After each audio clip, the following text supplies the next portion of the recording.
Chaque jour, Charles et Carole vous présentent la leçon de l'école du sabbat.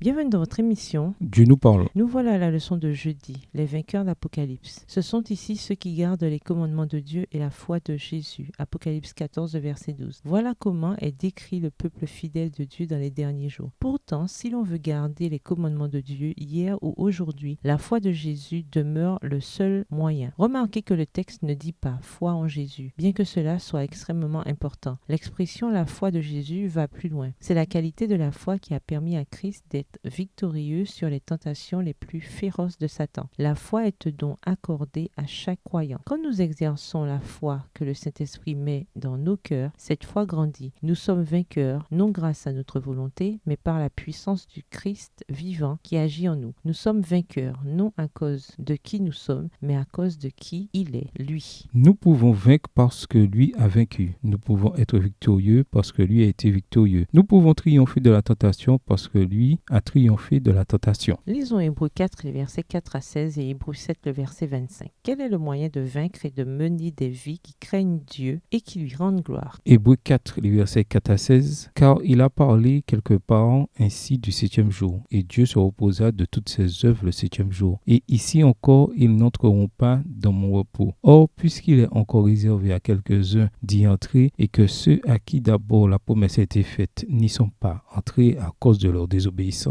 Dieu fixe de nouveau un jour aujourd'hui en disant dans David, si longtemps après, comme il est dit plus haut, aujourd'hui, si vous entendez sa voix, n'endurcissez pas vos cœurs. Car si Josué lui eût donné le repos, il ne parlerait pas après cela de notre jour. Il y a donc un repos de sabbat réservé au peuple de Dieu. Verset 10. Car celui qui entre dans le repos de Dieu se repose de ses œuvres, comme Dieu s'est reposé des siennes. Efforçons-nous donc d'entrer dans ce repos, afin que personne ne tombe en donnant le même exemple de désobéissance, car la parole de Dieu est vivante et efficace, plus tranchante qu'une épée quelconque à deux tranchants, pénétrante jusqu'à partager âme et esprit, jointure et moelle. Elle juge les sentiments et les pensées du cœur. Nulle créature n'est cachée devant lui, mais tout est à nu et à découvert aux yeux de celui à qui nous devons rendre compte. Ainsi, puisque nous avons un grand souverain sacrificateur qui a traversé les cieux, Jésus, le Fils de Dieu, demeurons fermes dans la foi que nous professons. Verset 15. Car nous n'avons pas un souverain sacrificateur qui ne puisse compatir à nos faiblesses. Au contraire, il a été tenté comme nous en toutes choses, sans commettre de péché. Approchons-nous donc avec assurance du trône de la grâce, afin d'obtenir miséricorde et de trouver grâce pour être secourus dans nos besoins. Hébreux 7, verset 25, c'est aussi pour cela qu'il peut sauver parfaitement ceux qui s'approchent de Dieu, par lui, étant toujours vivant pour intercéder en leur faveur. Jésus, divin Fils de Dieu, a vaincu les ruses du diable. Il a affronté les tentations en se confiant dans les promesses de Dieu, en abandonnant sa volonté à la volonté du Père et en étant dépendant de la puissance du Père. Si nous lui faisons confiance, si nous regardons à lui et si nous croyons en lui, nous pouvons nous aussi être victorieux. Jésus est notre tout et les messages des trois anges ne parlent que de lui. Le message de l'Apocalypse est un message de victoire, pas de défaite. Il parle d'un peuple qui, par la grâce et la puissance de Dieu, peut être vainqueur. Le terme vaincre se retrouve sous une forme ou une autre 11 fois dans le livre de l'Apocalypse. Dans la vision de cette église représentant l'église chrétienne depuis le 1er siècle jusqu'à notre époque, il y a des croyants dans chaque génération qui, selon Jean, ont vaincu. À la fin des temps, ceux qui sont vainqueurs héritent de toutes choses. Apocalypse 21, le verset 7.